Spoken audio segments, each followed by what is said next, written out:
So are you thinking about early retirement? It's not just about stopping working. It's basically weaving purpose and financial planning. Now, most of you know that I exited from the VA back in June. I took the DRP and the voluntary early retirement. And what I have learned in the last several months is that retirement is not just about stopping work. It's shifting into something else. That is my compass. You know, I retired early, not because I was burned out, but because I was ready. I wanted something different. I actually prayed for it. But let me tell you, the freedom, it does come with a cost. There's paperwork delays. Right now, I'm in interim payment with my retirement. There's excitement as far as like, okay, what's next? But then there's also those moments of like, okay, now what? So today I want to talk to you about what I'm going through and what early retirement really feels like. There's financial preparation that needs to happen.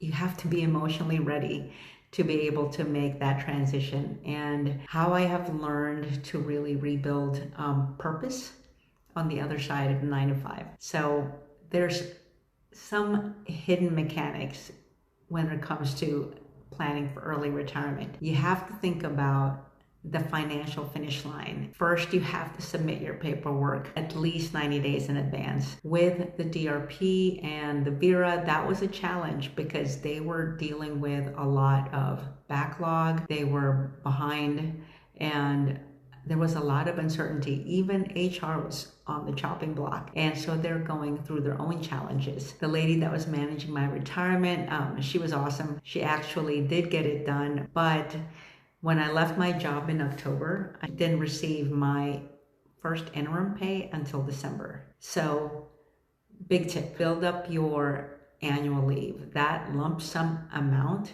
it's going to save you. It will help cover the gap, and I believe that's what it's designed for. Do not use it and spend it and thinking you're going to get your retirement paperwork on time unless you started within 90 days, so then that way there is no gap. That's the buffer that's going to keep you paying your bills, and then also calms down your anxiety, because if it wasn't for that, there is that stressful moment of like, okay, now what? So make sure that you're ready for that financial gap. Now, the other thing is focus on paying down your debt while you are still employed, while you're still earning an income. Focus on really building, not just accumulation with your TSP, but looking at what you're going to keep by paying down debt, especially the really large ones like a car note or a loan.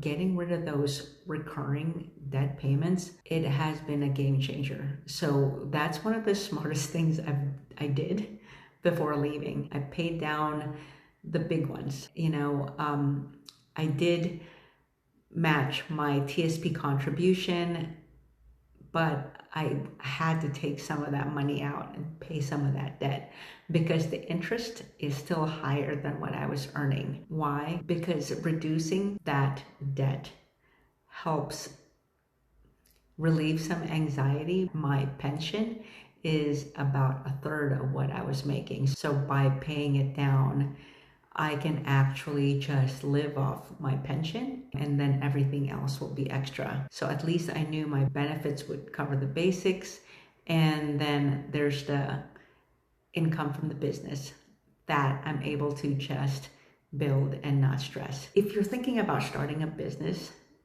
definitely start it while you're still employed. There's your 9 to 5 job, but then you can build your business from 5 to 9. That gave me structure, helped grow me personally and professionally, not just for the 9 to 5 job, but for the business, because it allowed me to relax, set the pace while I was still employed. The Bible says, start small. Don't despise small beginnings, and be comfortable with those extra earnings. They might not be a lot of money, but they're skill building and they build momentum. Now, be prepared for the identity shift. Once you retire, you're going to start thinking about like, okay, a lot of us have our worth tied into our job. Now that you are shifting into a new role, you're going to look at,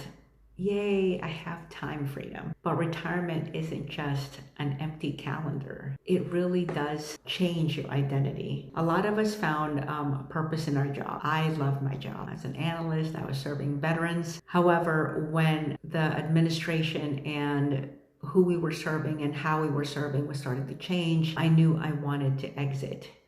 But I wasn't prepared for what it feels like when I actually said goodbye, because it was in limbo. I felt untethered, but I was. I had to be mindful of what I was saying, making sure that I still see myself as a representative of the VA, that I'm not going to say something that isn't in a good light. I just want to make sure I didn't say something that could hurt me while I was still technically in. So not having any meetings and emails, that's great. But then I also had to start shifting out, like, this is what I used to do. Now, what I did with my new business is I took the parts of the work that I did and I loved and made sure I incorporated it into the new career, right? I loved serving.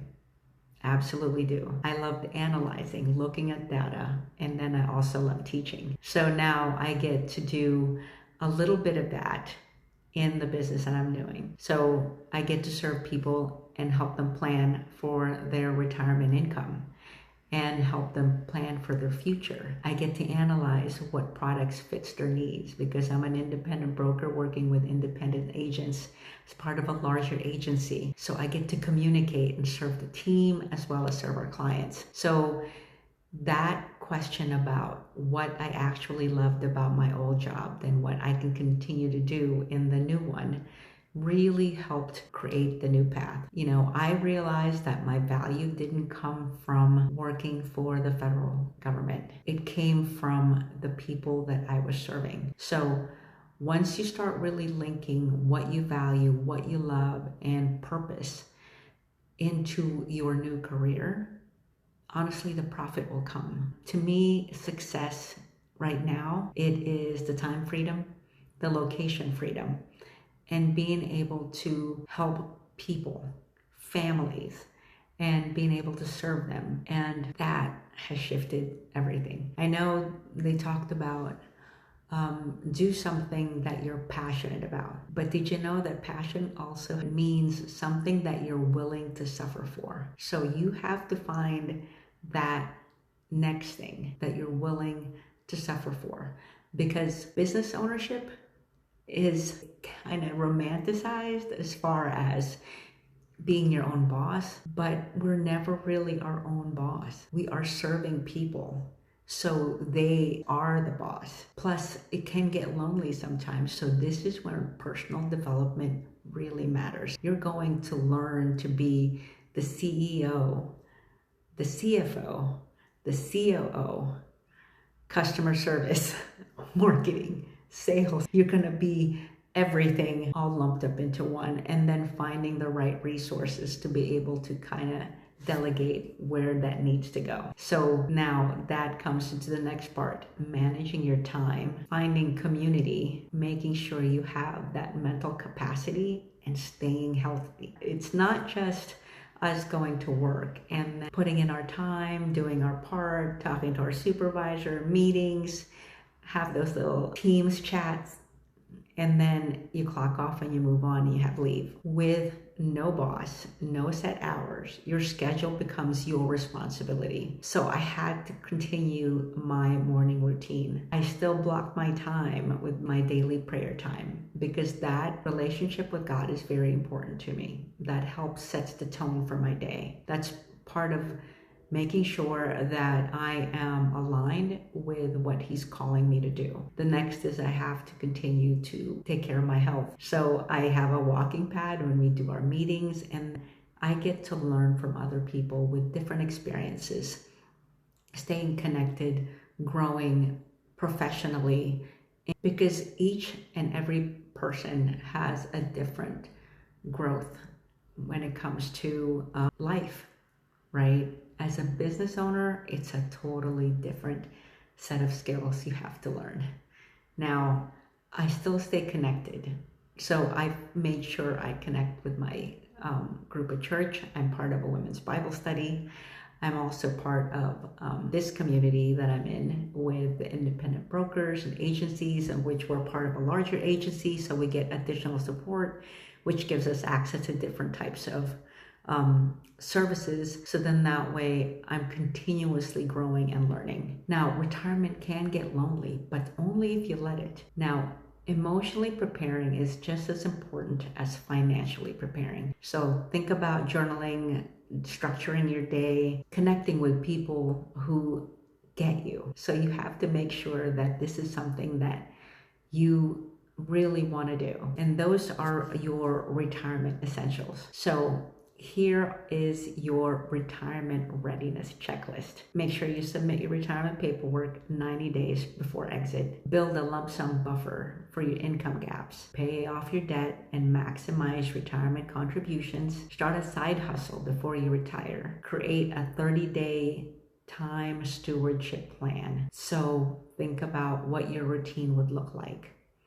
And then reflect on the purpose of what kind of work that gives you life, that gets you excited, makes you want to get up and get out and do what you got to do. And then also find your tribe, stay in community. You can't do this alone. So remember, retirement isn't an ending, it's a shift. And to me, it's a sacred one. It's a time for me to be able to find out who God called me to be and actually live that out and honor it. Not try to look back. And this is my chance to rewrite and then how my work will fit into the life that God created for me to have. So it's not just how your life fits around work. Now, if you're on this journey or thinking about it, I hope this gives you some sort of roadmap and maybe some peace of mind. If this resonated with you, just drop a comment and love to hear your story.